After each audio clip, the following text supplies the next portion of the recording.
신문 이야기 돌직구쇼에 오신 여러분 반갑습니다. 저는 신문 읽어주는 남자 김진입니다. 월요일 아침에는 저희 돌직구쇼에서 자랑하는 돌직구쇼 인재 영입 1호와 함께하는 시간입니다. 그렇습니다. 이상돈 교수님을 오늘 모시고 숨가쁘게 돌아가고 있는 이 정치권의 그 속내 깊은 뜻을 한번 제대로 진단을 해보도록 하겠습니다. 그리고 아울러서 이상돈 교수님과 관련해서 지금 뉴스 속보들이 막 속속 들어오고 있는데요. 안철수 의원이 창당을 주도하고 있는 국민의당에서 이상돈 교수님을 선대위원장으로 모셔가기 위해서 부단히 애를 쓰고 있다라는 뉴스 속보들이 지금 들어오고 있습니다. 그런데 이상돈 교수님 영입을 저희 돌직구쇼에서 먼저 했는데 안철수 의원 저한테 개인적으로 먼저 연락해야 되는 것 아닙니까? 이상돈 교수님 아직 입장을 밝히지 않고 있는데 오늘 돌직구쇼에서 그 어떤 매체보다 가장 먼저 가장 정확하게 전격 인터뷰해 보겠습니다. 과연 이상돈 교수님은 국민의당을 갈 것인가 말 것인가 잠시 후 저희 돌직구쇼 전격 인터뷰 기대해 주시기 바랍니다. 오늘자 조간신문 지금부터 소개해 올리겠습니다. 동아일보입니다. 동아일보 일면 기사 이렇게 시작하고 있습니다. 입법판 깨고도 니 탓 정치. 대한민국 여야를 싸잡아서 비판한 기사인데 비판받을만 합니다. 또 더불어민주당 여야 원내대표 합의를 깨고 기업활력 제고 특별법, 일명 원시합법과 북한 인권법 처리를 무산시킨 뒤 여당과 어떤 협상이나 대화도 없이 어디로 내려갔냐면요. 광주로 내려갔습니다. 김종인 위원장 5.18 묘역에서 무릎을 꿇고 국보위 참여 전력에 대한 사죄의 의미를 밝혔는데 문제는 쟁점 법안에 대한 입장을 묻는 질문에 김종인 위원장이 이렇게 답한 겁니다. 지금까지 진행되어 온 여야 협상 내용에 대해서 구체적으로 파악한 바가 없다. 아니 그렇다면 구체적으로 파악도 하지 않은 채 여야 원내대표 간이 합의한 원시합법과 북한 인권법을 그냥 무산시킨 겁니까? 이 부분에 대한 책임져야 될 것 같은데 잠시 후 다뤄보겠습니다. 다음 신문입니다. 이번에 한국일보입니다. 김종인 위원장 원시합법과 북한 인권법 처리 무산시킨 뒤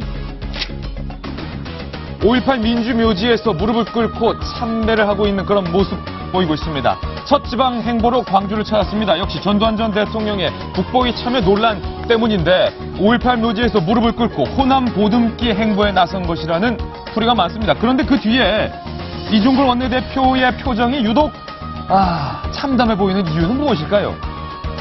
이종걸 원내대표 비대위에서도 배제됐고 이종걸 원내대표가 나서서 여당과 합의했던 법까지 김종인 위원장 무산시켰기 때문에 이종걸 원내대표가 더불어민주당에서 설 자리가 없네요. 다음 신문입니다. 이번에 조선일보입니다. 여당은 어떠냐? 여당도 치열합니다. 최경환 의원 진짜 친박 감별사로 나섰는데 유승민 의원을 겨냥해서 대구에 내려가서 뭐라고 말했는지 한번 보실까요? 정부 뒷다리나 잡고. 정부의 뒷다리가 있었군요. 최경환 의원, 유승민 의원이 정부 뒷다리나 잡고 대통령을 도와주지 않는다. 이렇게 정조준했습니다. 이른바 진박 어벤져스, 청와대발 진박 의원들을 지원 유세하기 위해서 최경환 의원이 찾은 건데 이 대답을, 이 발언을 듣고 있었던 현역 대구 의원들은 자기가 대통령이라도 되는 줄 아느냐 강하게 반발했습니다. 다음 신문입니다. 이번엔 경향신문입니다. 바로 이 내용이네요. 대구 의원들. 자기가 대통령인가? 여기서 자기는 누굴까요? 그렇습니다. 최경환 의원을 말하는 거죠. 대통령도 아니면서 대통령 행세한다. 대구 현역 의원들이 이렇게 강하게 반발하고 있는 이유는 무엇일지 잠시 후 역시 다뤄보겠습니다. 다음 신문입니다. 이번에 한겨레 신문인데요. 돌리면 나옵니다. 치열한 잠룡들 간의 이 다툼 사이에서 진짜 잠룡이 한 명 있었죠? 손학규 전 대표, 손학규 전 상임고문인데요. 우물에 빠진 정치, 새 역동성이 필요하다. 현실 정치에 대해서 발언을 아꼈던 손학규 의원이, 손학규 전 상임고문이 우물에 빠진 정치, 현재 정치가 새 역동성이 필요하다. 혹시 이 새 역동성이 새 정치를 의미하는 것 아니냐라는 기자의 질문에 대해서 손학규 전 고문은 글쎄요라고만 답을 했다는데 과연 손학규 전 고문 다시 정치를 시작하는 걸까요? 방향은 새정치일까요? 더불어민주일까요? 잠시 후 짚어보겠습니다. 다음 신문입니다. 재밌네요. 이번엔 서울신문입니다. 가만히 있을 김무성 대표가 아니죠. 전열을 정비하는 김무성. 서울신문 기사 제목이 굉장히 의미심장한데 전열을 정비한다. 비박계 의원만 무려 50명이 김무성 대표가 주재하는 만찬 자리에 달려갔습니다. 이 자리에서 총선에서 무사히 돌아오시오 라는 발언이 나왔다는데 친박 의원들은 초대되지 않았습니다. 이에 대해서 친박 의원들은 불필요한 모임이다. 부적절한 모임이다. 강하게 이걸 또 반발하고 있습니다. 여당은 여당대로, 야당은 야당대로 지금 바쁩니다.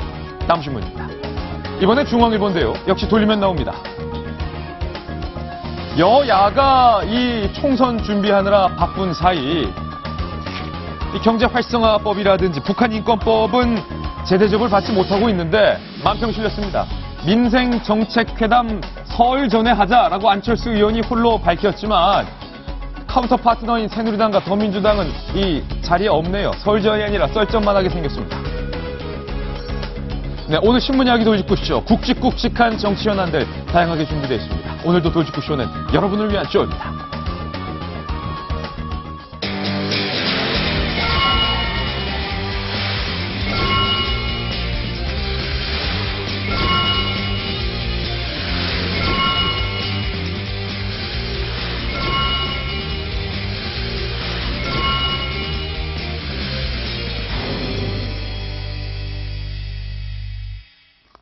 네, 월요일 아침 돌직구쇼 힘차게 문을 한번 열어보겠습니다. 저희가 준비한 본격적인 뉴스 전해드리기 이전에 내일이면요.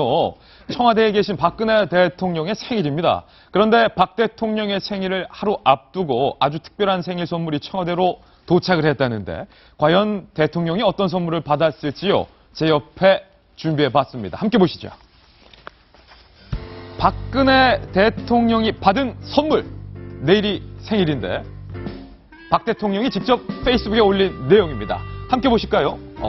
이 빨간색의 카드가 뭔가 색깔이 심상치가 않은데 저희 돌직구쇼의 빨간색 소파를 연상시키는 듯한 이 빨간색.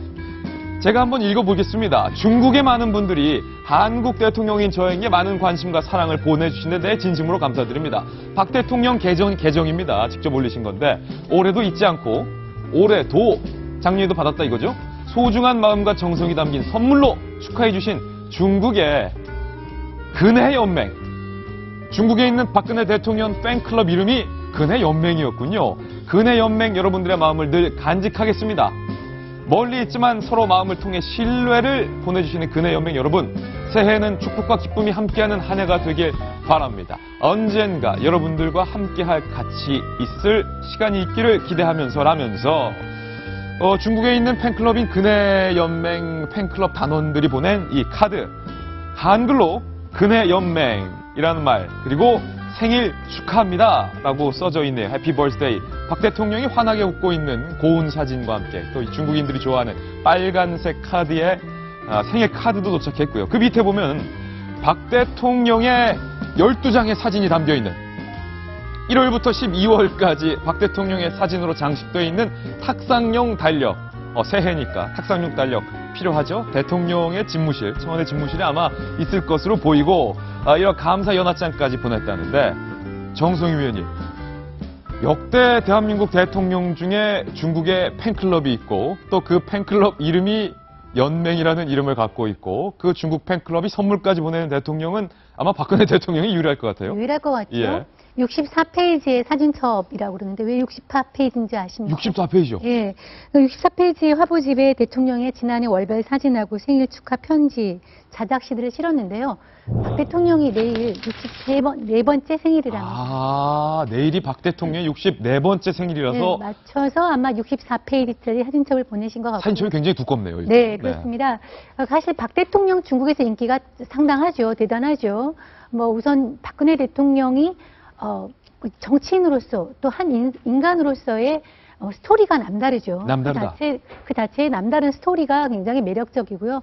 또 박 대통령이 중국 사랑이 대단하죠. 예. 중국어도 하실 줄 알고 또 중국을 방문할 때마다 그 각별한 고사성어나 이런 걸 통해 가지고 중국의 문화와 역사에 정통한 모습을 보인 것이 인기 요인인데요. 예. 그래서 이렇게 팬클럽까지 있고 또 박 대통령 자서전이 있죠. 절망은 나를 단련시키고 절망은 나를 단련시키고 희망은 나를 일어서게 한다. 예. 그 자서전이 중국에서 80만 부가 팔려서 중국에서 베스트셀러 1위에 오르기도 했었습니다. 전기 예. 분야에서 베스트셀러 1위에 오르기도 했습니다. 저는 이렇게 박 대통령의 개인적 인기가 중국에서 있는 것은 참 바람직한데 네.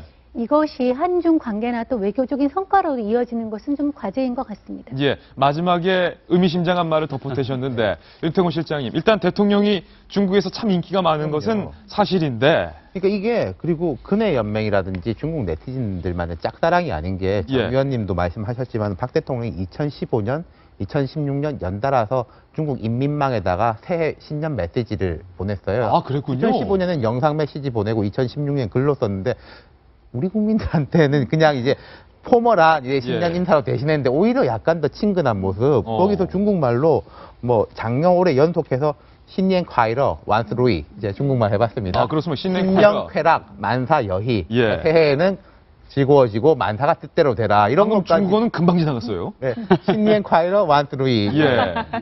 그러니까 중국 사람들 입장에서 우리 예를 들어서 중국 최고 지도자가 우리 뭐 네이버나 다음 같은 포털에다가 이렇게 영상 메시지도 옮기고 뭐 한국말로 이렇게 하면은 우리도 호응이 얼마나 좋겠습니까? 그렇죠. 만약에 시진핑 주석이 한국말로 한국 국민들 새해 복 많이 받으세요라고 올리면 인기가 대단할 것처럼. 그러니까 양쪽에 박수가 맞는 예. 건데 정 의원님 말씀하신 것처럼 저도 조금 아쉬운 게 예를 들어가지고 중국은 또 되게 민족적이고 정치적으로 움직이지 않습니까? 우리 위안부 협상 타결한 거에 대해 가지고 중국 황구시보에서 그 국제기관지죠. 국제적 기관지인데 여기서 긴급 여론조사, 인터넷 여론조사를 했는데 98%가 한국의 조건을 우리는 받아들일 수 없다. 이렇게 했거든요. 예. 중국 측이 또 여론몰이를 정치적으로 활용할 때는 하니까 우리도 그런 부분에 대해 가지고는 좀 깊이 생각해야 될 것 같습니다. 예, 이상동 교수님. 네. 박근혜 대통령을 이 중국의 국민들께서 많이 사랑을 하는데 이 근해연맹이라는 단어를 들으니까 지지난 총선이었나요? 이 친박연대가 갑자기 생각이 나서 그런데 이분들은 순수하게 좋아하시는 거잖아요. 네, 그 친박연대는 이제 정당이었고, 이제 박근혜 대통령을 좀 좋아했던 팬클럽이 굉장히 많았죠. 예. 가장 오래된 건 이제 박사모라고 있었고. 박사모. 네, 근데 박사모는 이제 좀 행동이 좀 지나쳤기 때문에. 아, 그렇습니까? 좀 대통령께서 좀 멀리 했고. 예. 이른바 2011년, 12년 과정에서는 이제 근해동산이라는 이제 단체가 있었어요. 아, 팬클럽 이름이 근해동산. 근데 그거는 오. 굉장히 전국적인 거였었고. 예.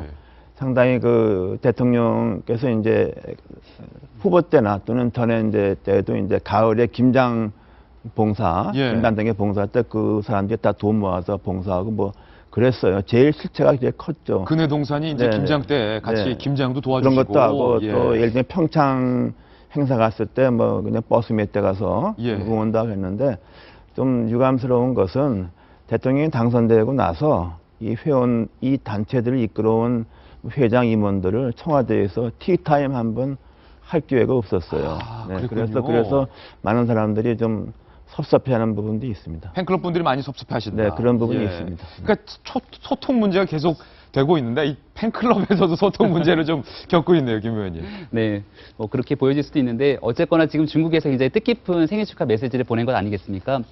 저는 중국이 박근혜 대통령을 좋아하는 여러 가지 이유 중에 하나가 대한민국에서 최초 여성 대통령이라는 메시지를 갖고 있는데 중국이란 나라가 여성에 대한 인권, 네. 그러니까 여성의 정치 참여, 사회 참여에 대해서는 굉장히 활발하게 생각하는 국가이기도 하거든요.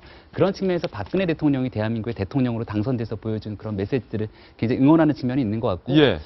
근데 저기 근해연맹이 중국 시민들이 보내온 메시지를 예. 보니까 박근혜 대통령을 일컬어서 대통령 어머니라고 일컬으면서 예. 대통령 어머니 조금 저희 선물이 유치해 보여도 진심을 담아 보내드리니 이렇게 썼어요 진짜. 네네. 선물을 보고 잠시라도 웃고 즐거워했으면 좋겠다. 잠시라도 웃고 즐거워했으면 좋겠다. 박 우리- 대통령이 요즘 현실 정치 때문에 좀 골머리 썩고 계신 걸 좀 아는 것 같아요. 우리의 정치 상황을 아는 건지 저는 거기에 추가적으로 한마디 더 덧붙이고 싶은 건 네. 지금의 국제 정치 상황을 면밀하게 좀 이해하고 보낸 게 아닌가라는 생각도 들거든요. 예. 중국 입장에서는 대한민국이 이 북핵 문제로 골머리를 앓고 있는 것, 그리고 거기에 시진핑 주석이 화답을 안 하는 거 왜 모르겠습니까? 그럼에도 불구하고 그 중국 국가적으로 할 수 없는 일들을 사실 민간 차원에서 어느 정도 이 문제를 좀 풀어보려고 하는 의도가 있는 것들은 아닌가라는 생각도 드는데 예. 좀 그런 다각적인 외교가 필요하지 않나 생각도 듭니다. 네, 모쪼록 대통령이 내일이면 64번째 생신을 맞으시는데 그런데 문제는 한때는 내가 죽어가는 당 다 살려놓은 이 여당 새누리당의 상황이 대통령이 생각하는 것만큼 그렇게 즐거운 상황이 아니라는 겁니다. 그래서 준비했습니다. 오랜만에 듣는 이 노래. 한때는 야당의 난 때 틀려들었던 노래인데 오늘은 달리 준비했습니다. 이름하여 여당의 난. 과연 어떤 뉴스가 준비되어 있는지 돌직구 신문을 통해서 바로 소개해드리겠습니다. 함께 보시죠. 여당의 난. 첫 번째 여당의 난의 주인공은 내가 진짜 친박 간별사다. 진박 간별사로 나선 최경환 의원입니다. 최경환 의원이 진박들의 대대적인 지원을 나섰습니다. 그런데 이 자리에서 유승민 의원을 염두에 둔 듯 박 대통령의 뒷다리를 걸었다. 이런 발언이 나왔다는데 직접 한번 들어보시죠. 출마선을 아직 미칠 되지도 않았는데 한 1년에 쓰면 그냥 대선 나가도 되겠다. 대통령이 지금 죽을 지경 아닙니까? 솔직히 야당 매일 발목 잡죠. 발목이 잡히는 정도가 아니라 발목이 부러질 정도라 지금. 그러게 야당이 저렇게 잡고 있으면 여당만이라 특히 대구 경북만이라도 좀 도와줘야 될 거 아닙니까? 하도 답답해가지고 어떻게 내 마음을 이렇게 몰라주나 나 좀 도와달라. 이렇게 하신 말씀이 진실한 사람 얘기가 바로 그 얘기예요. 그걸 가지고 코미디 하듯이 말이 이렇게 조롱해서 되겠냐 이거예요. 정신없는 복지는 허구닥하고 뒷다리 잡았잖아요. 도와주기는 그냥 뒷다리를 걸거나 뒤에서 비아냥거리거나 그거 말고 한 일이 어딨냐 이거예요. 본인들이 억울하다고 하기 전에 반성부터 해야 됩니다. 임일순 변호사님, 방금 최경환 의원이 굉장히 격양돼서 한 발언을 다시 복기해보면 증세 없는 복지는 허구다 익하면서 뒷다리 잡은 사람 있잖아요. 뒷다리 걸지 않았나 이거예요. 그거 말고 한 게 뭐 있냐 이거예요. 라고 말한 이거예요. 이거는 유승민 의원입니까? 그거예요. 아, 그겁니까? 그거군요. 네, 뭐 누구나 다 알죠. 참 최경환 부총리의 장점이자 단점은 참 솔직하다는 거잖아요. 거침없이 표현하기. 그 뭐 예컨대 어떤 데서 뭐 당 대표가 연설을 하더라도 너나 잘해를 한번 거침없이 외칠 정도로 거침없는 분인데 여기저기서도 거침없이 하시고 싶은 말씀을 하시니 참 대통령께서는 얼마나 저분이 예쁠까 하는 생각도 듭니다. 내입도 생신이신데. 네, 아무튼간에 기사 내용을 좀 소개를 해드리자면요. 이제 기사 내용은 진박과 비박 사이에 전운이 감돈다. 전운이 감돈다. 라고 하면서 진박의 선두주자인 저 최경환 전 사회부총리, 전 경제부총리가 드디어 TK에 가나 안 가나, 진짜 진박 간별사 TK가 가나 안 가나 했는데 역시 가셨습니다. 네, 지원 뉴스에 나간 거죠? 네, 하춘수 전 대구은행의 선거사무실 개소식에 나가서 저렇게 격렬하게 굉장한 열정을 가지고 흥분과 함께 이 진박을 진실한 사람들을 우리가 도와줄 필요가 있다. 나머지 사람들은 지금 대구에 있는 사람들이 무엇을 했느냐? 뒷다리를 잡지 않았느냐? 심지어 발목을 그냥 잡은 정도가 아니라 발목이 부러질 정도다. 대통령 발목이 지금 부러질 정도다. 대통령이 하도 답답해서 내 마음을 몰라주냐, 나 좀 도와달라라고 말씀을 하고 계시다라고 하면서 TK의 단합을 강조했다라고 합니다. 그렇다면은 지금 얘기한 그 뒷다리 잡은 분, 증세 없는 복지가 허구라고 말한 그분에게 당연히 기자가 전화를 했겠죠. 유승민 의원의 반응이 너무 궁금한데. 네, 전화를 했겠죠. 유승민 의원에게. 또 우리 기자들은 또 이렇게 쌈을 잘 붙이잖아요. 쌈 붙이는 게 아니라 입장을 들어보는 거죠. 네, 그렇죠. 그래서 최경환 전 부총리가 이런 말을 했다라고 하는데 어떡하십니까? 라고 하자 유승민 전 원내대표는 이거 동아일보에 나온 내용입니다. 그렇습니다. 동아일보와의 통화에서 내가 지금 무슨 말을 하든 간에 득달같이 달려들 것이 뻔한데 득달같이 달려든다. 거기에 내가 말릴 이유는 없다라고 하면서 답변을 아꼈다고 하죠. 네, 그뿐만 아니라 지금 최경환 전 부총리는요, 여기뿐만이 아니라 여러 TK의 지금 개소식, 뭐 정종서 전 장관이라든가요, 여기 개소식도 다 참여할 예정으로 알려져 있는데. 다 참여할 예정이군요. 네, 이렇게 진박들이 자신들의 세를 과시하고 있는 와중에 그러면은 비박은 무엇을 하고 있느냐? 그거는 잠시 후에. 잠시 후에 알겠습니다. 잠시 후에 제가 한 번 더 요청을 드리겠습니다. 유승민 전 원내대표가 저희 동아일보와 통화해서 인터뷰를 한 내용. 내가 지금 무슨 말을 하든 친박이 득달같이 달려들어 물고 늘어질 텐데 거기에 말릴 이유가 없다면서 그 뒤에 한 말도 참 중요한데 이 진박 마케팅에 대구 바닥이 뒤집어졌다. 시민들이 부글부글한다. 내가 굳이 나서지 않더라도 시민들이 현명하게 판단을 할 것이다. 예상외로 유승민 원내대표 굉장히 여유 있는 그런 모습을 보이고 있는데 정성희 위원님, 일단은 최경환 의원의 행보에 대한 평가를 내리신다면 어떻게 하시겠습니까? 뭐 제 평가보다 동아일보 입장이 오늘 나와 있습니다. 네. 오늘 사설로 나와 있는데요. 최경환 의원이 노골적으로 진박 인증 마크를 하는 것은 아무래도 지금 말한 대로 초조감 때문이겠죠. 조급함. 예상외로 이 진박 마케팅이 뜨지 않은 거에 대한 초조감의 반영이 저렇게 나와 있는데요. 네. 이런 말도 해서 최 의원은 우리 사설에 따르면은 지난 총선에서 당선된 대구 TK 의원들이 뭘 했느냐. 야당이 대선 불복하고 네. 댓글 사건을 흔들어댈 때 충청권, 강원권 의원들이 나와서 싸웠다. 예. 대구 의원들은 어디 갔었냐 하면서 예. 현역 의원들에 대해서 굉장히 비난의 목소리를 높였습니다. 아까 예. 말한 그 증세 관련도 그렇고 이것도 그렇고.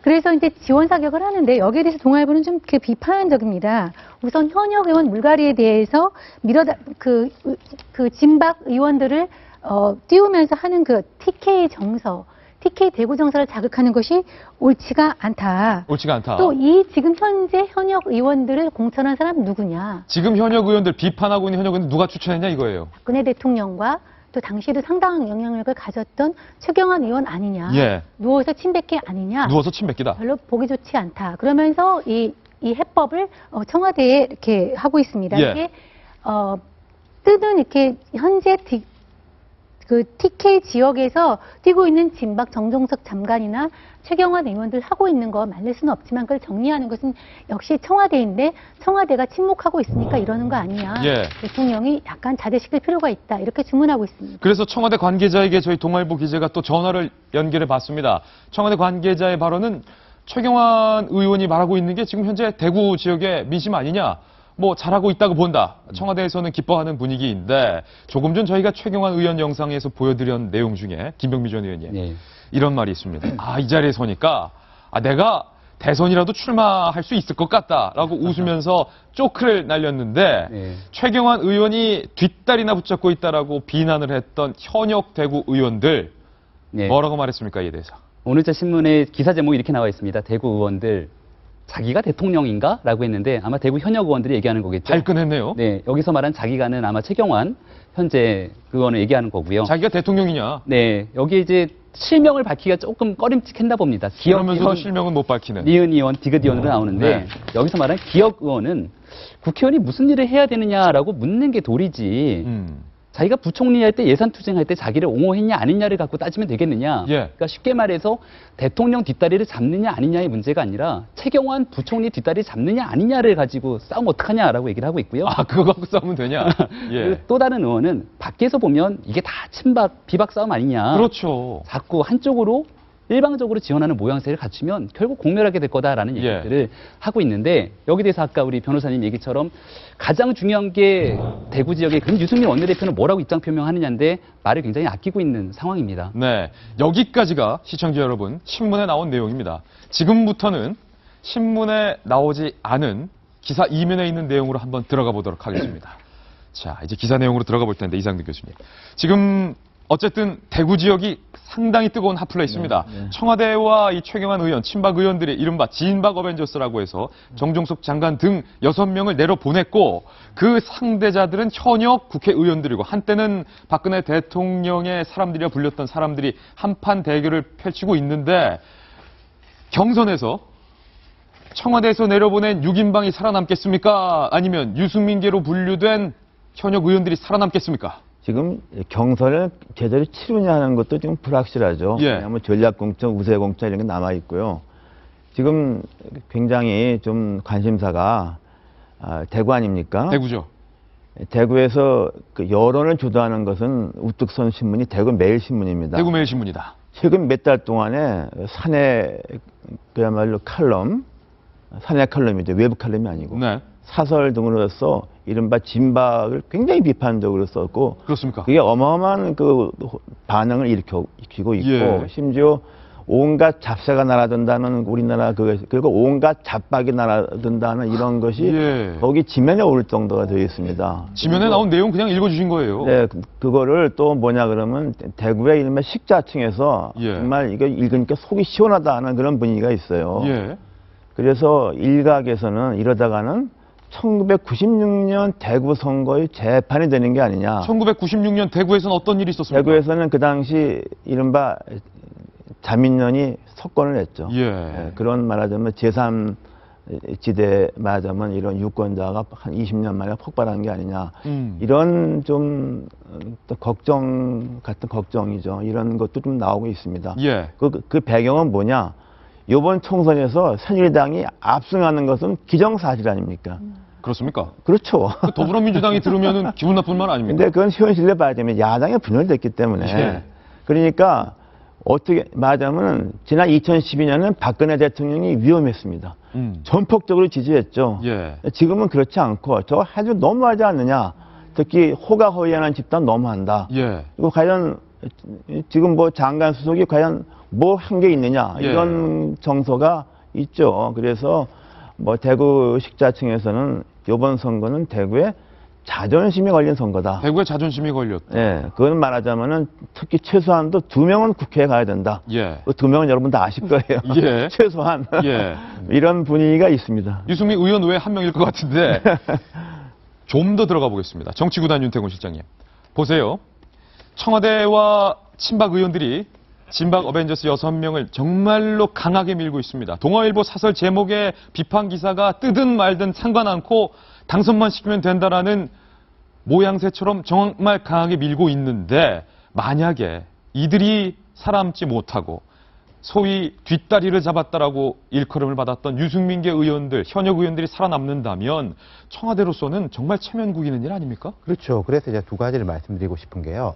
지금 최경환 의원이 저렇게 이야기하는 게 논란이 되고 비판을 받을 걸 왜 모르겠습니까? 그런데 부딪히기를 원하는 거죠. 네. 근데 아까 유승민 의원 같은 경우 나 뭐 할 말 없다 이렇게 발을 빼버리지 않습니까? 그러게요. 부딪혀야지 이슈가 되고 또 반대쪽을 향해 가지고 아유 그래도 저 사람들 너무하는 거 아니냐. 그래도 우리 대통령 박근혜 캠프를 대통령이다. 이렇게 싸움이 있다요. 붙어야 되는데 예. 이게 한쪽이 힘을 빼버리니까 싸움이 안 되는 거죠. 한쪽만 몰고 가는 건데 그래서 아마 그럴 겁니다.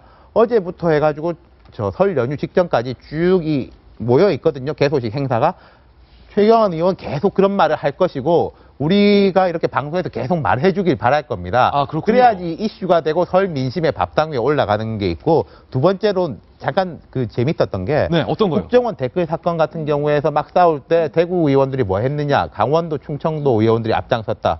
그러면 어떤 의원을 바라는가가 나타나는 거지 않습니까? 강원, 충청 의원이 누구냐면 김진태, 김태흠, 이장우, 신박으로 불리는 의원들인데 이분들의 공통점이 좀 말이 세다. 말이 어떻게 세다. 보면 좀 거칠고 예. 야당하고 세게 싸운다. 그런 의원들이 대구에서 필요하다는 건데 근데 그건 잘 모르겠어요. TK 지역 분들이 되게 점잖거든요, 실은. 네. 그래서 이른바 비박이라고 불리는 인물들이 지금 정치적으로 센 인물들이 아니라 관료 출신이라든지 전문가 출신이들입니다. 유승민 의원만 해도 그렇죠. 그렇잖아요. 예. 그럼 이 사람들을 빼고 싸움꾼을 뽑아달라는 게 글쎄요. 그게 현장에서 그렇게 호응이 셀지는 잘 모르겠습니다. 이번 총선과 관련해서 가장 접전지이자 가장 관심을 많이 받고 있는 지역 대구입니다. 대구 지역에서 어벤져스가 깃발을 잡을지 아니면 유승민계 현역 의원들이 깃발을 잡을지 조만간 판가름이 날 것으로 보입니다. 저희가 계속해서 중계해드리겠습니다. 여당의 난 함께하고 계십니다. 이번엔 여당의 난 두 번째 주인공입니다. 돌직구 신문에 나와 있습니다. 그렇습니다. 요즘은 새누리당의 대표가 2명 있는 것처럼 보입니다. 진짜 대표, 김무성 대표 얘기인데요. 이민선 변호사님이 아까 소개해 주시려는 걸 제가 말 끊었어요. 이 모습을 소위 비박은 그냥 다 보고 있었습니까? 몰랐답니다. 이 모습을 누가 다 보고 있었냐. 비박들은 비박들끼리 뭉쳤다고 합니다. 가만히 있을 리 없죠, 가만히 비박도. 없을 리 없죠. 그동안 비박은 사실은 조금 실체가 불분명했어요. 예. 비박이라는 게 그렇다고 해서 또 친김을 이야기하는 것도 아니고 실체가 불분명했는데 드디어 휴일에요. 50여 정체가 명. 드러났습니까? 예. 드러났습니다. 예. 네. 김무성 대표가 소집한 것은 아니고 김무성 대표의 비서실장인 김하경 의원이 의원들을 모았다라고 합니다. 예. 그래서 어떤 이게 복집이라고 하죠. 무슨 복집에서 모이기로 했는데 김무성 대표가 깜짝 놀랐대요. 갈 때는 한 10명 정도 모여 있으려니 하고 갔더니 50여 명이 모여 있었다라고 합니다. 비박계 의원 50명이 왔다고요? 네, 최고위원급부터 해서 초재선 의원까지 그리고 비례대표 의원까지 해서 예. 모여 있는데 대부분이 비박으로 분류되는 사람들이 모여 있었고요. 그 중에서는 개파색이 조금 옅은 약간 친박계에 가까운 비례대표 의원도 한두 명은 있었으나 네. 친박계 의원은 그 외에는 보이지 않았고 심지어 친박계 핵심인 김석훈 의원 같은 경우는 난 모인다는 얘기 듣지도 못했다라고 해서 이거는 노골적으로 비박계끼리 우리끼리 모인 거 아니냐라는 해석을 지금 낳고 있습니다. 아니 근데 그 자리에서 네. 김무성 대표가 비박 의원들을 향해서 이번 총선에서 살아 돌아오라라는 메시지가 나왔었다고요? 그렇다라는 이야기가 있는데 저도 오늘 기사에 그 얘기가 나오죠. 자, 네. 동아일보, 한국일보에 있네요. 그렇군요. 네. 근데 이렇게 원래 이 비박계는 그동안 모이는 걸 좀 피해왔다라고 해요. 그렇죠. 왜냐하면은 우리가 일부러 자꾸 이렇게 당내에서 개파 싸움을 보이는 모습은 오히려 김무성 대표를 더 나쁘게 만드는 일이니까 우리가 안 모이는 게 도와주는 거다라고 해서 했다가 지금 사태에서는 이쯤 돼서는 우리가 구심점이 좀 필요하다, 모일 필요가 있다라 해서 모였다라고 하는데요. 네. 김 의원이 굉장히 처음에는 좀 김 대표가 당황했다가 그 이후에는 고마워하고 뭐 살아 돌아와라는 얘기도 하면서 적극적으로 그 술자리를 예. 주동했다라고 하네요. 이 비박 회동 참석자 명단이 지금 제 휴대폰에 있는데 뭐 김무성 의원, 김울동 의원, 권성동 의원 등등등 쭉 가다가 한 34번째쯤에 문대성 의원의 이름도 있네요. 김병민 의원이. 아무래도. 문대성 의원 얼마 전에 김무성 대표가 권유했다는 것 아닙니까? 나오고. 그러니까요. 지금 출마하는 지역이 어디입니까? 인천이잖아요. 네. 그러니까 그 50명 명단 전체를 보진 못했지만 저도 한 30몇 명의 명단까지는 봤는데 쭉 보다 보면 공통점이 보입니다. 그러니까 친 김무성계라고 보기는 좀 애매한데 그분들의 공통점은 대부분이 다 수도권 지역 의원들이거나 비례대표이면서 수도권에 출마를 하려는 의원들인 것 같아요. 예. 그러다 보면 이 TK 지역이랑은 민심이 상당히 다르거든요. 수도권 지역은. 선거를 통해서 당선이 돼야 되는데 경선은 고사하고 경선을 어렵게 통과하고 공천장을 받더라도 정작 본선에서 이 민심이 만만치 않은 곳이거든요. 될지 말지다. 네, 그런 곳에서 결국 어느 정도의 모여야 되는 힘이 필요한 곳이기도 하고요. 두 번째로 이분들 같은 경우는 바로 앞에 코앞에 경선이 닥쳐 있는데 당장 경선 룰이 어떻게 되는지 몰라요. 예. 경선 관리위원장은 누가 되는지, 당장 경선의 기준이 되는 원칙은 누가 정하는지 그런 부분들에서 나름대로 김무성 대표가 갖고 있는 정보를 어떻게 좀 귀동량이라도 얻을까라고 예. 그런 부분들도 있을 거라고 저는 생각이 되고요. 유동량이라도 얻어야 되는 이 현실. 네. 그래서 이게 어차피 상황이 여기까지 온 만큼 오픈 프라이머리 상향식 예. 공천제를 뒤엎을 수는 없는 거는 현실이거든요. 예. 그래서 그런 과정 속에서 본인들이 어차피 친박계라든지 진박의 지원을 받는 부분들이 아니라면 네. 모임에 가는 거 뭐 자연스러운 게 아닐까요? 그런 과정에서 총선에 예. 한번 살아남기 위한 각자 도생에 사람들이 모임 정도로 보여집니다. 이상동 교수님. 네. 또 이 친박에서 이 비박 의원들 모이는 걸 그냥 가만히 볼 리가 없죠. 이렇게 나왔습니다. 공천 대상자 불러서 줄 세우기 하는 거 그 당대표가 할 일이냐. 거센 비판이 네. 나왔습니다. 근데 지금 총선서 다 살아오세요. 그 들어본 것 같지 않습니까? 많이 들어본 것 같아요. 원조는 누굽니까? 박근혜 대통령이 박근혜 대통령이죠. 2008년 18년 예. 총선에 나도 섰고 국민도 섰다. 다 살아 돌아라고 그랬고 친박 의원들이 하죠. 대표적으로 그때 살아 돌아간 사람이 김무성 의원이었죠. 아니 역사의 아이러니인가요? 대통령이 했던 그 말을 김 그거 대표가 하다니. 똑같습니다. 그러니까 예. 참 김무성 대표도 참 이게 우여곡절이 많고 저런 과정을 통해서 본인의 정치적 내공이 성장하고 예. 대통령 가는 길에 한 걸음 한 걸음 가는 게 아닌가 합니다. 예. 정말로 재밌는 부분인데 윤태곤 실장님. 예, 저는 여기 어느 복집인지 알거든요. 저 여러 번 가본데. 어디예요? 네. 전 이 장소도 좀 재밌는 게 여기 되게 상징성이 있는 곳입니다. 그 등촌역 바로 뒤에 있는 복집인데 그 옆이 과거에 한나라당이 찻대기로 되게 어려움을 겪었을 때 예. 여의도 당사를 처분하고 천막에 잠깐 있다가 강서구 염창동에 이제 물류 창고 있는 데를 헐어가지고 당사로 썼었어요. 그때가 17대 천막 당사 때. 이후죠. 그렇죠. 그리고 이제 열린 우리당은 영등포 시장에 있는 당사를 쓸 때고 그 당사가 김무성 대표 형이 소유하고 있는 부동산이었는데 염가로 빌려가지고 급하게 구해가지고 그때 김무성 대표가 사무총장을 하고 예. 박근혜 대통령이 이제 비대위원장을 하면서 정말로 한나라당이 어려웠을 때 지켰던 그 자리거든요. 박근혜 대통령과 김무성 대표가 서로 호흡을 맞춰가지고 박동지, 김동지 부르면서 얼싸 안았을 위기에서 때. 구했을 때 그 어려운 시절. 그 당사 바로 옆에 있는 복집이고 그 당사를 쓸 때 그 복집을 되게 자주 갔었어요. 예. 기자들하고 의원들이 아마 그런 부분도 조금 떠올리기 위한 게 아닌가 예. 싶더라고요. 그러면 비박 의원들 저기 앉아서 그때 그 천막 당사 때 정말 서슬퍼렇고 열린우리당의 기세가 얼마나 대단했습니까? 그렇죠. 미래가 없었던 시절, 그래도 박근혜 대통령과 함께했던 시절을 생각하면서 저기서 박근혜 대통령이 했던 그 말, 총선에서 살아 돌아오라우. 아니 북한 말인데 제가 나왔네. 총선에서 살아 돌아오세요. 라는 말을 했던 의도는 뭡니까? 그거는 그러니까 이 당에서 그 다음에 미래는 누구냐, 힘들 때 지켰던 건 누구냐라는 걸 김무성 대표는 그 표현을 하고 싶었던 거예요. 여기서 잠깐. 친박 의원들은 비박을 향해서 대통령 뒷다리 잡았다라고 표현을 했는데 그렇다면 비박 의원들은 진짜 너희를 챙길 사람이 누구이냐를 묻고 있는 겁니까? 아니죠. 근데 저는 이런 생각은 있습니다. 아까 유승민 전 예. 원내대표가 손뼉을 안 부딪혀준다고 했잖아요. 비박계에서는 전면적인 스크럼을 안 짤 겁니다. 그 스크럼을 짜는 게 오히려 친박계를 도와주는 거일 수가 있거든요. 그렇군요. 때로는 뭉쳤다가 흩어졌다가 좀 게릴라 전법을 사용하지 않을까. 각계전투. 앞으로 예, 그렇습니다. 복집 얘기하신 김에 하나 더 소개해 주세요. 김현철 씨가 김무성 대표를 향해서 날선 비판을 내놨다는데 아니 도대체 뭐 때문에 그런 겁니까? 그러니까 이제 김무성 대표가 상향식 공천을 강조를 하면서 15대 국회가 본인이 처음 들어왔을 때입니다. 그때는 사실 권력자들이 밀실에서만 마음대로 해가지고 이리저리 다 했다. 제가 생각할 때는 꼭 김영삼 전 대통령을 비판하려고 한 건 아닌데 그러게 그 권력자를 다르게 해석했었는데 본인이 저희들은. 처음으로 국회에 들어올 때 얼마나 힘들었는지 이야기를 하다 그렇게 된 것 같아요. 왜냐하면은 원래 김무성 대표가 제가 알기로 14대 국회 때 거의 출마하기로 확정이 돼 있었는데 예. 그 교통 정리하는 과정에서 자네는 좀 젊으니까 한번 다음에 나가자 이렇게 하면서 차관을 지내고 사정 비서관을 지낸 걸로 알고 있거든요. 그래서 이야기가 나온 것이고 김현철 씨도 굳이 가만히 있어도 될 것 같은데 이렇게 발끈한 것은 예. 15대 국회 때 사실 공천을 좌지우지한 게 김현철 씨다 이런 이제 평이 있거든요. 예. 근데 이건 양면성이 있습니다. 얼마 전에 이제 신년에 중앙일보에서 쭉 보도를 했는데 지금까지 제일 많이 생존율이 높고 좋은 인물이 배출한 데가 언제냐? 15대 국회였다는 15대 국회였군요. 거거든요. 여야 할 거 없이 뭐 정의와 이재호, 예. 김무성 이런 분들, 야당은 이른바 천신정, 추미애 뭐 이런 분들이 다 15대 때 김대중, 김영삼 대통령이 마지막으로 힘을 발휘할 때 괜찮은 사람들을 당에 반발해도 무릅쓰고 네. 요즘은 이게 안 되는데 막 뽑아가지고 막 꽂은 거죠. 예. 이게 역설적인 게 있는 겁니다. 김무성 대표가 했던 권력자라는 발언을 김현철 씨는 나에 대해서 한 발언으로 해석을 하고 이런 말을 했네요.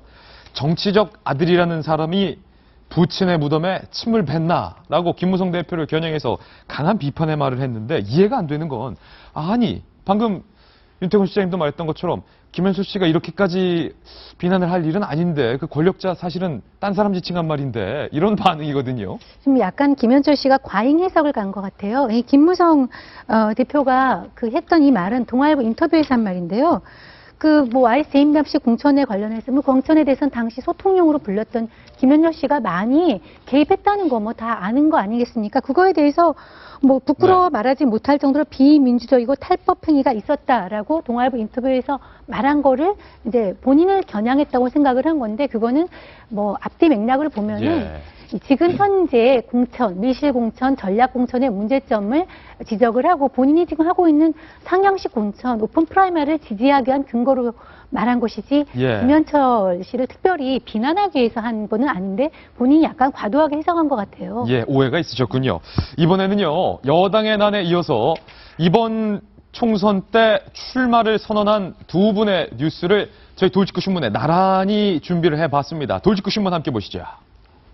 이번 총선에 출마를 선언한 나란한 두 분이 있는데 그런데 공통점은 이 두 분은 어느 당에서도 소속되지 않거나 환영을 받지 못했다는 겁니다. 첫 번째 인물부터 공개를 하겠습니다. 누가 총선에 출마했을까요? 강웅석 전 의원, 요즘 여러 사람을 고소하고 다닌다는데 강웅석 전 의원이 새누리 당사에서 출마 선언을 하기로 했었는데 새누리 당사에서 문전박대를 당했다는데 임순 변호사님 어제 왜요? 어제 2시였죠. 원래 이제 그동안 2010년도에 그 문제의 발언 이후로 탈당이 됐었고 당에서 제명이 됐었고요. 문제의 발언이 뭡니까? 그 아나운서에 대한 비하 발언 때문에 당에서 제명이 됐었고 예. 그 다음에는 이제 5년 동안 재입당이 안 되다가 5년 후에 재입당을 위해서 입당 원서를 냈습니다. 네. 입당 원서를 낸 다음에 원래 2시에 새누리당 당사에서 용산 출마 기자회견을 하겠다고 국회 출입 기자들한테 문자 메시지를 다 보내고 새누리당 당사에서. 네, 새누리당 당사로 딱 들어가려는데 네. 입구에서부터 당원이 아니라는 이유로 경비원들한테 제지를 당한 겁니다. 예. 그래서 결국 발길을 돌린 강용석 변호사는 국회 정론관에서요, 출마 기자회견을 해야만 했는데요. 근데 국회에서 그런데 어떻게 국회의원이 아닌데 어떻게 국회 정론관에서 기자회견이 가능하지라고 했더니 정론관에서는 국회의원의 추천이 있으면은 그땐 가능하다라고 하네요. 네. 그래서 누가 추천을 해줬느냐라고 봤더니 새누리당의 문정님 지금 비례대표죠. 문정님 원내 대변인 소개로 했다라고 하는데 문정님 대변인은 아니 나는 내가 한 게 아니라 유이동 원내 대변인의 부탁을 받고서 해준 거다라고 예. 하네요. 예. 근데 뭐 강용석 변호사가 용산에 출마할 거라는 것은 이미 본인이 스스로 블로그나 여러 방송에서 여러 곳에서 이야기를 했고 그리고 뭐 용산에 대한 출마 의지를 보여준 것 중에 재밌는 게 페이스북에 이 용산구와 자신을 이름 궁합을 해갖고는 이제 한 글을 올려놨더라고요. 그건 또 뭐예요? 왜 우리 어렸을 때 남자들은 모를 거예요. 여자들은 예. 알아요. 뭐 제가 짝사랑하는 사람이 있어요. 예컨대 예. 저 같은 경우 뭐 임윤선이 있으면 네. 뭐 예컨대 강동원 뭐 이래 갖고는 이제 예. 임윤선 강동원. 한 다음에 획수를 가지고 이렇게 합쳐요. 오. 획수를 가지고 뭐 4 더하기 5 해서 이렇게 획수를 해서 더해서 합치면은 나오는 숫자를 가지고 뭐 56, 78 뭐 하는데 강용석 예. 변호사 같은 경우는 지지자가 그 이름 궁합을 해갖고 강용석과 용산구의 궁합은 이름 궁합은 98점이다라고 98점이다. 하고 올려놨어요. 저거네요. 저건 건가요? 예. 그래서 98점이라고 올려놨더니 강용석 변호사가 굉장히 기뻐하면서 운명인가 보네요 하면서 이렇게 자기 포스트에 자기 SNS에 올렸더라고요. 예, 그렇군요. 강용석 변호사 새누리당 당사에서 출마 선언을 못했습니다. 경비하고 계신 분에게 제지를 당했는데 이것도 참 웃지 못할 해프닝인데 새누리당에 나는 입당을 반드시 할 것이다. 강용석 변호사 현재 이렇게 주장하고 있습니다. 마침 새누리당에서도 오늘 강용석 전 의원에 대한 당원 자격 심사위원회를 빠르면 오늘 열어서 강용석 의원의 입당을 받아줄지 말지를 결정하겠다라고 현재 입장을 내놓은 상황입니다. 과연 새누리당이 정성희 위원님 강용석 전 의원을 새누리당으로 입당시켜 주겠습니까? 당원 당규에 따라서 하지만 현재 김성태 의원이 서울시당 위원장이죠. 예. 용태입니다. 김용태. 예. 예, 뭐 여러 차례에 걸쳐서 입당하면 당원 당규에도 하겠지만 뭐 어림없다라는 입장인 것 같아요. 네. 그래서 뭐 쉽지 않을 것 같은데 저는 그래요.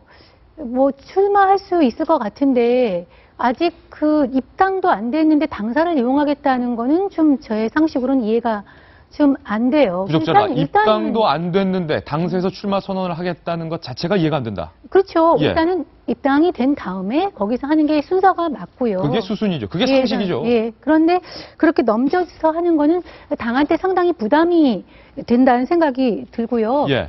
용산과의 인연을 자꾸 말씀을 하시는데 사실은 제가 초중고를 용산에서 나왔습니다. 아, 그렇습니까? 초등학교 중학. 그러니까 저런 모습 자체가 용산과의 인연이 참 없구나 하는 네. 거에 대한 반증 같아요.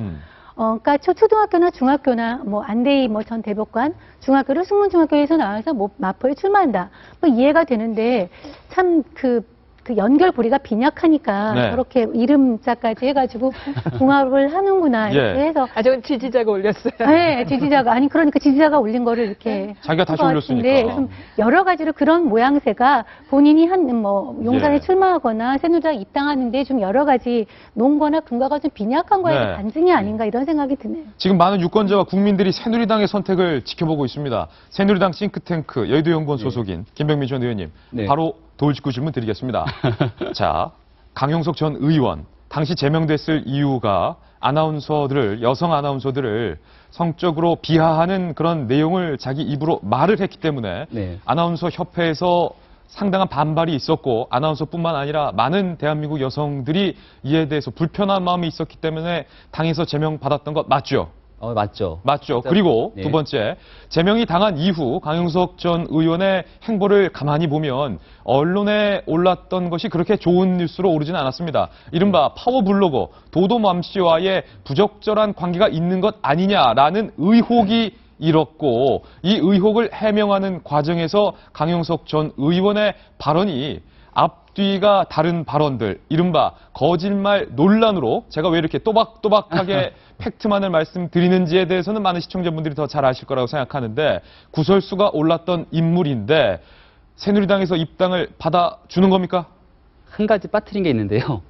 당 입장에서는 무소속으로 출마했기 때문에 그 또한 당 입장에서 해당 행위 플러스 한 가지가 더 추가가 됩니다. 아, 해당 항의도 있다. 네, 그 세 가지를 가지고 얘기를 하면 일단은 당원 자격 심사를 받아야 됩니다. 김용태 서울시당 위원장이 계속 얘기했듯이 입당원서 내는 건 자유죠. 자유지만 그거에 대해서 당원 단계에 명시된 대로 명확하게 자격 심사를 하겠다. 그럼 당원 단계에 뭐라고 명시가 됐냐면 찾아보셨어요? 그럼요. 예. 새누리당의 싱크탱크 아니겠습니까? 예. 첫 번째는 당의 이념과 정강정책 뭐 이런 거 맞아야 된다. 충분히 넘어갈 수 있고요. 국가 발전에 기여할 의지가 있어야 된다. 뭐 넘어갈 수 있고요. 예.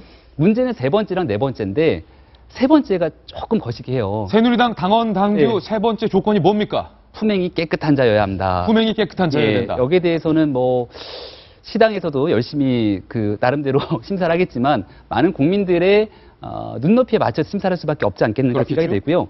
네 번째도 또 되게 아이러니하게 재밌는 부분인데 과거의 행적으로 국민의 지탄을 받지 아니한 자여야 한다라고 나와 있습니다. 과거의 행적으로 국민의 지탄을 받지 아니한 자여야 한다. 요 3번과 4번에 대한 내용을 가지고 시당이 자격 심사를 하게 될 텐데 그러한 자격 심사에 따라서 새누리당이 얼마 남지 않은 총선에서의 성과 예. 또 같이 영향을 받을 수 있기 때문에 굉장히 조심스럽게 접근해야 됩니다. 예.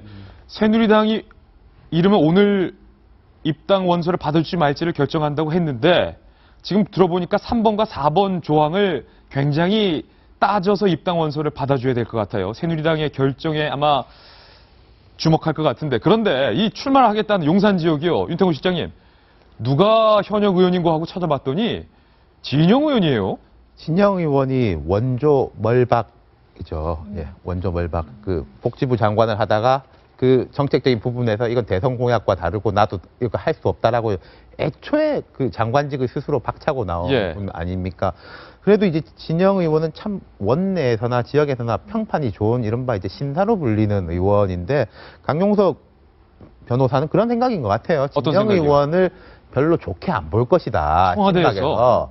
그 좀 이렇게 잘못되게 하고 싶은데 그렇다면 내가 그 창이 대신 돼줄 수 있다. 뭐 이런 생각을 하는 것 같은데 제가 볼 때는 그렇지만 아무리 그렇다 하더라도 그 창이 적절한 창이냐 아니냐에 또 문제가 있는 거지 않습니까? 예. 그렇기 때문에 쉽지는 않을 것 같고 제가 근데 강용석 변호사의 좀 행보를 예측을 해보자면요. 예. 아까 네 가지 말씀하셨잖아요.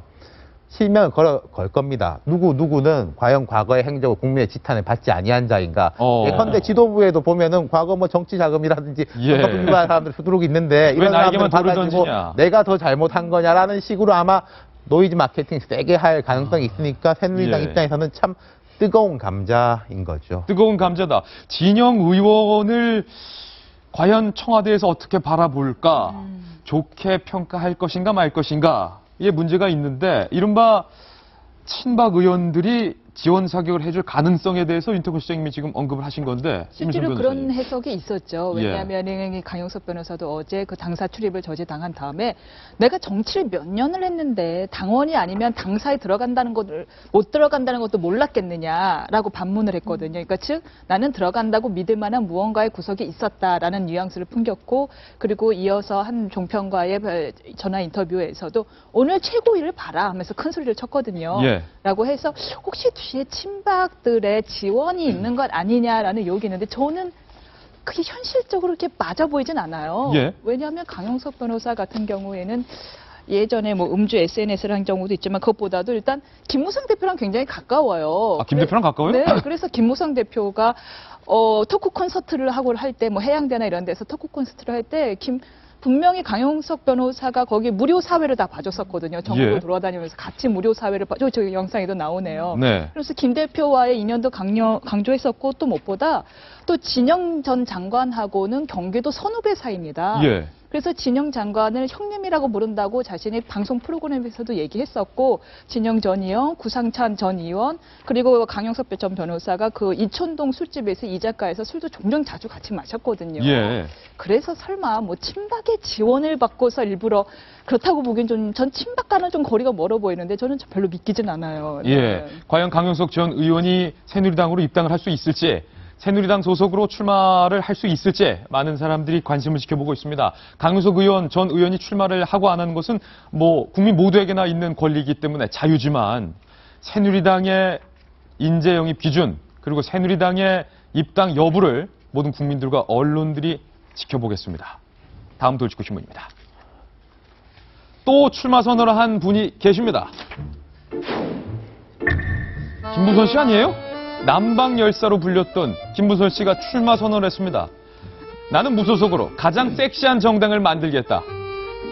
과연 이 섹시한 정당은 어떤 정당이 어떻게 하면 섹시해질 수 있을까요? 직접 한번 들어보시죠. 가장 섹시한 건 가장 건강함을 의미하는 겁니다. 나 한 사람이라도 나설 수 있다면 기꺼이 나서겠습니다. 기꺼이 나서겠다라고 밝혔는데 출마 선언은 페이스북에 올렸습니다. 출력해봤습니다. 김부선 국회의원 출마 선언합니다. 무소속입니다.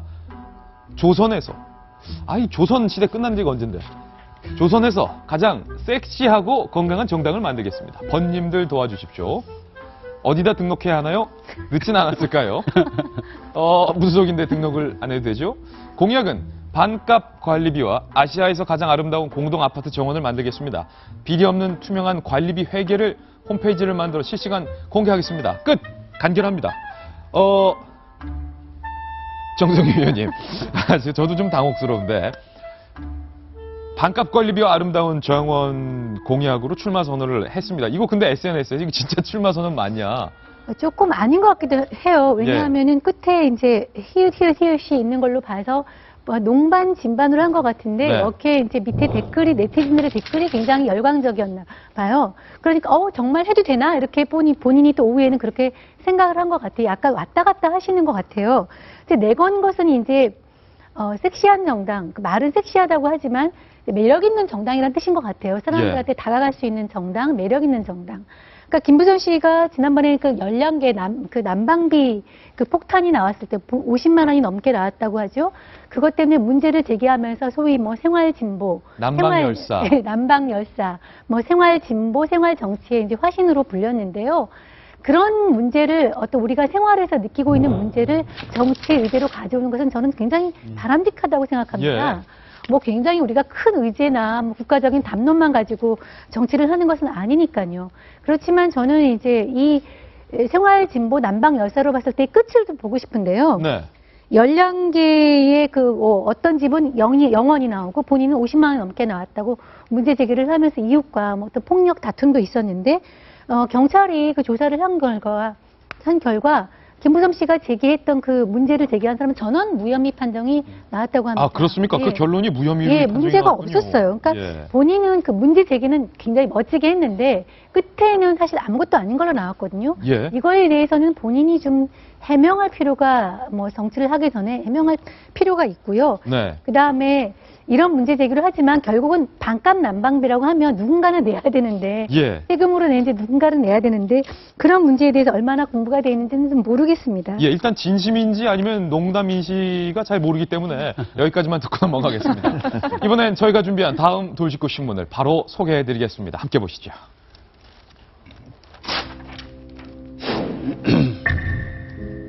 더불어민주당의 김종인 위원장이 5.18 묘역을 찾았습니다. 무릎을 꿇고 전두환 전 대통령 때 국보위에 참여했던 것에 대해서 미안하다라고 광주 시민들에게 사과를 했는데요.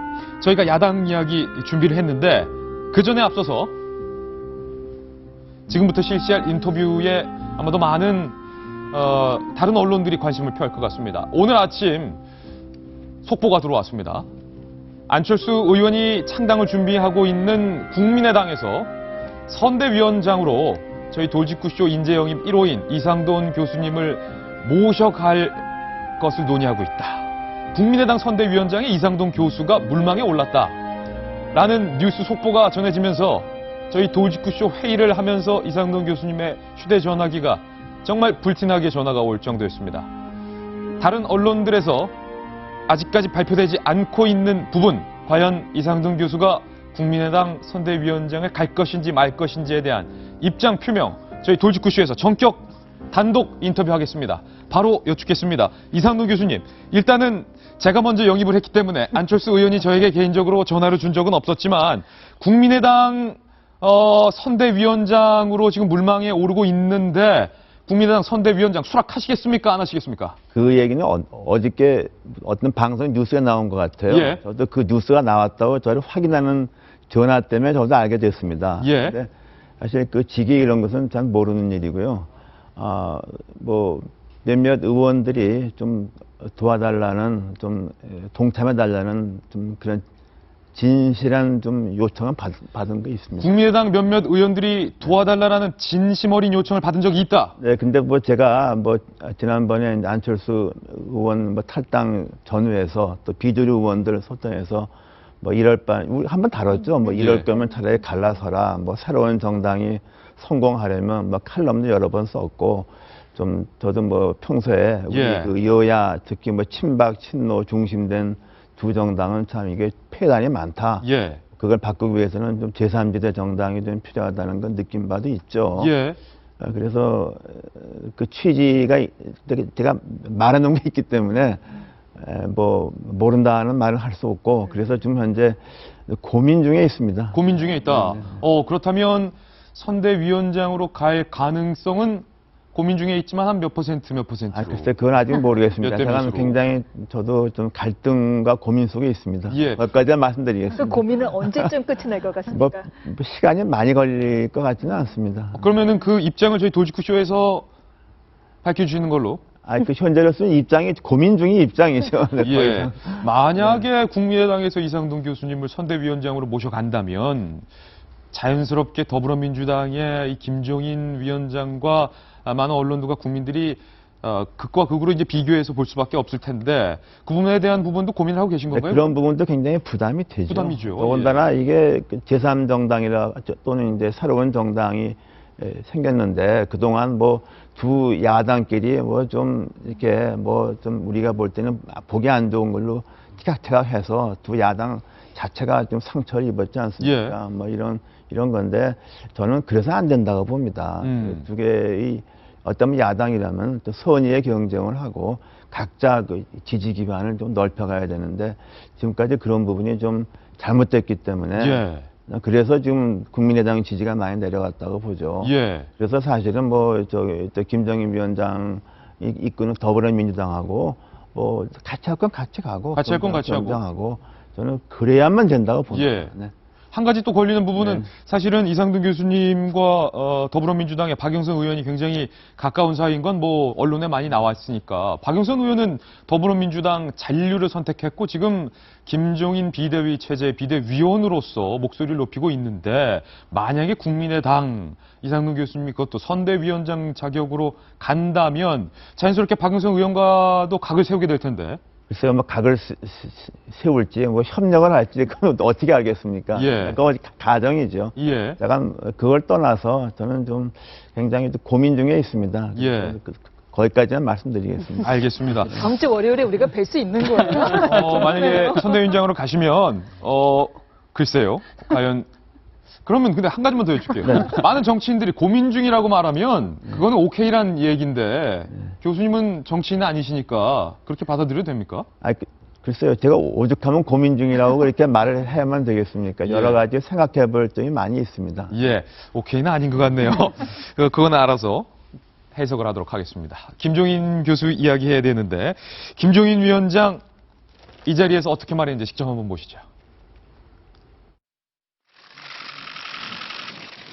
네, 5.18 묘역의 김종인 위원장이 광주에 이 상황을 와서 보니까 어느 정도 제가 참 사죄의 말씀을 드려야 되겠다고 하는 광주에서 일어났던 이 민주화 정신, 이게 저는 우리나라 국민들의 이게 역동성이라고 생각하고. 5.18 묘역을 더 이상 모독하지 마라. 모독을 누가 하는데 모독을 해요? 하지 말라고. 김종인 씨가 광주로 오려면 전두환에게 받은 훈장을 반납하고 그 다음에 광주 시민들에게 사죄를 해야 됩니다. 김명미 전 의원님, 예. 김종인 위원장이 국보위에 참여했던 전력에 대해서 사죄를 하고 무릎을 꿇었는데 김종인 위원장은 이렇게 말했습니다. 내가 국보위에 차출된 측면이 크다라고 예. 말씀을 하셨는데 김용갑 직위가 어떻게 되죠? 전 전 상임위원이죠. 상임 고문. 상임 고문이죠. 김용갑 전 고문이 이렇게 말했습니다. 무슨 소리냐? 김종인 위원장은 국보위에 자발적으로 적극적으로 참여를 했다. 예. 이거 사실 공방이네요. 라고 해서 논란이 됐죠. 근데 결과적으로 봤을 때 김용갑 고문이 했던 얘기가 또 사실이 아니다라고 반박되는 보도들이 있기 때문에 여기에 대한 진위 논란은 조금 더 차치를 해야 될 것 같고요. 기사에 따르다시피 5.18 묘소에서 무릎을 아주 정확히 꿇었습니다. 근데 저는 김종인 위원장의 사과 멘트가 사실 조금 걸리는 부분이 몇 가지가 있는데 사유야 어쨌든 이라는 표현을 썼어요. 사과를 할 때는 전제 조건을 달지 말고 단서를 달지 말고 무조건적인 사과를 해야 그 사과를 받는 사람들의 마음에 울림이 있을 건데 이런 네. 식으로 사유야 어떻든 그리고 광주의 상황을 와서 보니 사죄의 말씀을 드려야겠다라고 얘기를 하셨는데 어찌 가서 봐야지만 그런 느낌이 오겠습니까? 안 가도 알죠. 그럼요. 하다못해 참 영화도 한 편 안 보셨는지 예. 저는 이 5.18 광주 사태를 다룬 그 영화를 보고서는 굉장히 마음의 울림이 좀 있었는데 네. 그런 부분들을 현장에 가서 보고 나서야 사죄의 말씀을 드려야겠다. 이런 멘트 자체가 좀 부적절하지 않았는가 생각이 되고요. 예. 그러고 나서 이제 봉화마을에 갔더니 봉화마을에서는 굉장히 또 박수와 환대를 받지 않았습니까? 예. 나름대로 이 국민의당에서 자꾸 의혹을 제기하고 얘기했던 국보의 논란을 빨리 털고 가야지 하는 조급한 마음이 있는 거 아닌가라는 생각이 드는데 예. 그걸 털기 위해서는 더 적극적이고 더 진심 어린 해명이 필요하겠죠. 저희 동아일보의 박재균 논설위원이 김종인 위원장과 단독으로 인터뷰를 가졌습니다. 핵심 내용 뽑아왔는데 이것도 한번 보겠습니다. 대통령, 박근혜 대통령, 안철수 의원, 문재인 대표 3명에 대한 인물 평가를 했어요. 첫 번째, 박 대통령에 대한 평가. 박 대통령을 대통령으로 만들어야겠다 생각한 이유는 탐욕이 있을 리 없고 주변이 간단하며 누구에게 신세진 적이 없기 때문이다. 그런데 당선된 후 지금은 대통령을 둘러싸고 있는 참모그룹의 생각이 달았기 때문에 결국 대통령이 변했다. 이렇게 평가를 했습니다. 김종인 위원장은 대통령이 변했다. 그럼 안철수 의원에 대한 평가는 어떨까요? 국민의당 안철수 의원에 대한 평가는 국회의원이 돼서 요즘 하는 걸 보니 구정친이 다 됐다. 정직성이 좀 결여돼 있지 않나 생각하다. 김종인 위원장 안철수 의원에 대해서는 정직하지 않은 사람이다. 이렇게 혹독하게 깎아내렸습니다. 문재인 전 대표에 대해서는 근데 이렇게 평가했습니다. 앞에서는 안철수 의원 정직하지 않다 했는데 문 대표는 정직하고 진정성이 있다 이렇게 평가를 했고요. 하지만 정치 경력이 일천하다. 6개월 대선운동에서 1460만 표 얻은 건 대단한 성공이고 자산이지만 세상과 국민이 달라진 걸 인식을 해야 한다. 이렇게 말을 했는데 정성희 위원님, 김종인 위원장이 정치인 다 됐다라는 생각이 드는 건 이런 발언들뿐만 아니라 5.18 묘소를 찾아가기 직전에 여야 원내대표가 합의를 했던 이른바 경제활성화법 중 하나인 원샷법과 북한 인권법을 무산시키고 내려갔어요.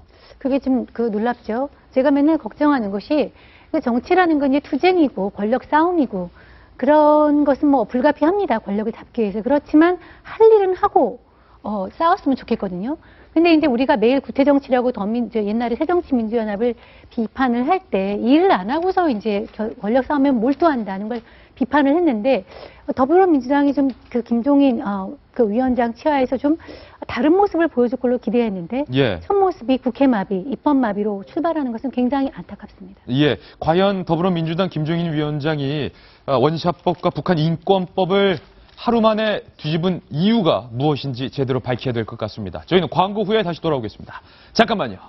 마음이 외로울 땐 어릴 적 옛 스승님, 선생님 생각을 많이 하곤 합니다. 제게도 그런 선생님이 계신데요. 참 스승, 이달의 스승으로 선정된 분을 소개합니다. 퇴직한 김주호 선생님, 이달의 스승으로 선정이 됐습니다. 1971년 충남 대평초등학교에서 자전거를 타고 출근하던 이 김주호 선생님의 뒷자리에는 항상 소아마비로 몸이 불편한 4학년 제자가 김 선생님의 허리춤을 붙잡고 학교에 등교를 했었습니다. 왕따가 될 수 있었지만 김주호 선생님이 매일 아침 자전거에 태우고 등교시키고 퇴교시켰기 때문에 이 아이는 선생님의 자전거 동행을 평생 마음에 간직하고 살아갈 수 있었습니다. 그리고 이 김주호 선생님은 형편이 어려운 제자를 위해서 어렵게 번 사비를 털어서 학비를 마련해 줬고요. 10년 전에는 큰딸 결혼식 축의금 3,500만 원을 가족 몰래 형편이 어려운 학생들에게 도우라며 내놨다가 뒤늦게 한 사모님이 머리를 싸매고 눕는 해프닝까지 있었습니다. 2008년 정년 퇴임 이후 지금도 김 선생님은 낡은 승용차로 동네를 돌며 국민학생, 초등학생들을 등교시키고 있습니다. 정치적인 스승이 없다. 정치권에서 이런 내용 나오고 있습니다. 참 스승. 그래도 우리 교육계에는 계시니 정말로 다행입니다. 김 선생님의 모습을 저희 돈19쇼에서 응원하겠습니다. 오늘 저희가 준비한 소식 다 전해드렸습니다. 저희는 내일 아침 9시에 다시 찾아뵙겠습니다. 오늘 하루는 분명 어제보다 더 나을 겁니다. 좋은 하루 되십시오. 고맙습니다.